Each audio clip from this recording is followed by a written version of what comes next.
요즘 여성도 군대에 가야 한다는 여성 징병제에 대한 주장이 힘을 얻고 있습니다. 정당의 공약으로 거론될 만큼 단순한 논쟁에서 벗어나 상당수 국민의 지지를 받으며 실현 가능성을 키워가고 있는 것입니다. 어쩌면 현실이 될 수도 있는 당면한 사회 이슈이기에 이에 대한 논리적 검토를 다뤄보고자 합니다. 여성 징병제는 여성에게도 병역의 의무를 부과하는 것으로서 이에 대한 고려는 두 가지 목적으로부터 비롯됩니다. 병력 부족 해소와 성차별 해소가 그것입니다. 따라서 여성 징병제가 합당한 것인지를 판단하려면 여성 징병제가 이러한 목적 달성에 부합하는 것인지를 검토해야 합니다. 먼저 여성 징병제는 병력 부족을 해소할 수 있을까요? 병력 부족이라는 것은 필요한 자격을 갖춘 병력의 숫자가 부족하다는 것을 의미합니다. 단순히 인원수가 부족한 것이 아님을 주목해야 합니다. 따라서 필요한 자격을 갖춘 병력이 충원될 때 비로소 병력 부족이 해소될 수 있는 것입니다. 병력 부족이 발생하는 보직은 전투병입니다. 다른 보직의 병력은 대부분 부족하지 않으며 만약 부족하게 되면 징병이 아닌 직업군인이나 민간업체 아웃소싱으로도 충분히 보충할 수 있습니다. 전투병은 기본적으로 강한 체력이 요구되어서 남성들도 누구나 전투병을 할 수 있는 것이 아니고 신체 검사에서 적합 판정을 받아야 전투병 보직을 받을 수 있습니다. 병무청 통계자료에 의하면 대한민국의 경우 2016에서 2020년도 5년간 19세 남성 중 현역병 판정을 받은 비율은 80에서 83% 수준입니다. 남성들은 출산을 할 수 없는 대신 상대적으로 활동이 유리한 신체를 타고나서 대체로 신체 능력이 여성보다 큰 격차를 보일 만큼 좋은 편이라는 것은 부정하기 어려운데도 그러합니다.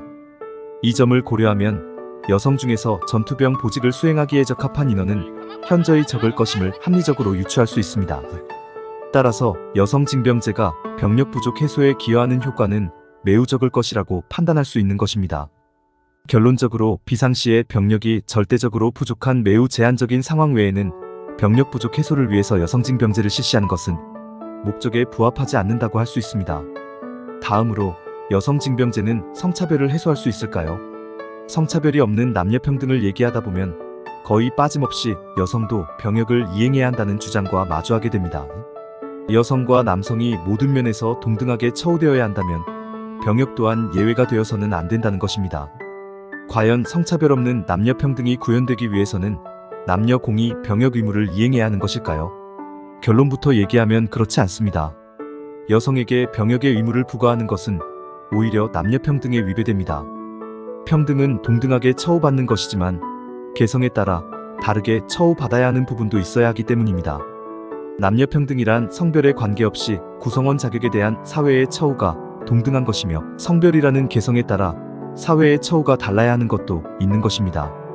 따라서 징병제가 남녀에게 같아야 하는 것에 해당하는지 달라야 하는 것에 해당하는지를 제대로 판단하기 위해서는 먼저 남녀의 차이를 분석하는 과정이 필요합니다. 남녀 차이에 대한 명확한 이해가 여성 징병제의 정당성을 판단하고 나아가 남녀평등을 올바르게 구현하는 열쇠이기 때문입니다. 그러므로 남녀의 차이에 대해서 보다 많은 비중을 할애하여 정리해 보고자 합니다. 남녀 차이 분석 1. 남녀의 차이. 객관적으로 관찰할 수 있는 남녀의 차이를 정리해 보면 위의 표와 같습니다. 관찰 가능한 남녀의 차이는 많지 않지만 명확히 존재하고 있습니다. 차이의 핵심은 출산입니다. 먼저 신체의 차이가 있습니다. 여성은 출산이 가능한 신체를 가지고 남성은 출산이 불가능하지만 상대적으로 골격이 크고 근육이 발달하여 활동이 유리한 신체를 가집니다. 이에 따라 역할의 차이가 생깁니다. 여성은 주기적으로 생리를 해야 하며 이세를 잉태하고 출산하며 수유할 수 있습니다. 이는 오직 여성만이 할 수 있는 고유 역할입니다. 하지만 남성은 오직 남성만이 할 수 있는 고유 역할이 없습니다. 이 외의 기질이나 역량에서도 남녀 차이가 존재하지만 이는 있고 없고의 차이가 아니고 정도의 차이이며 남녀의 차이와 함께 개인의 차이가 포함된 모습으로 존재하여 객관적으로 관찰하기는 어렵습니다.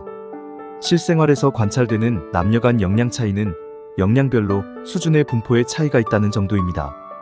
남녀평등과 관련해서는 이 부분도 중요하게 다뤄져야 하지만 여기서는 주제를 벗어나는 얘기이므로 자세한 언급을 생략하고자 합니다. 남녀평등에 대해서는 별도의 영상으로 다음에 다뤄보고자 합니다. 2. 고유 역할. 고유 역할이란 특정 성별만이 수행할 수 있는 역할을 말합니다. 앞서 얘기한 바와 같이 인간에게 천부적인 고유 역할은 여성의 출산에 관한 활동밖에 없습니다. 세부적으로는 생리, 임신, 출산, 수유로 구분할 수 있습니다. 남녀가 각각 난자 또는 정자를 생성하는 것도 고유 역할로 볼 수 있지만 별도의 활동 없이 수행되는 것이므로 이는 생략할 수 있습니다. 여성의 고유 역할은 자녀를 낳는 개인적인 활동이면서 동시에 사회적 역할입니다. 여성의 고유 역할을 사회적 역할로 보는 이유는 구성원 창출이라는 사회적 성과를 만들기 때문입니다. 반면에 남성만이 수행할 수 있는 역할은 존재하지 않습니다. 역량의 차이가 있을 뿐 여성이 수행하지 못할 역할은 없습니다. 하지만 여성 고유 역할의 성과는 남녀 모두가 공유하는 것이기 때문에 역할 수행의 형평성과 조화를 위해서 여성의 고유 역할에 상응하는 남성의 고유 역할이 정해져야 합니다. 그래야 조화로운 역할 분담을 통해서 더 큰 성과를 내고 좋은 삶을 살 수 있으며 공평해서 어느 한쪽에 유불리가 없기 때문입니다. 그렇다면 여성의 고유 역할에 상응하는 남성의 고유 역할은 무엇이 되어야 할까요? 이에 대해서는 3-2편에서 이어가도록 하겠습니다.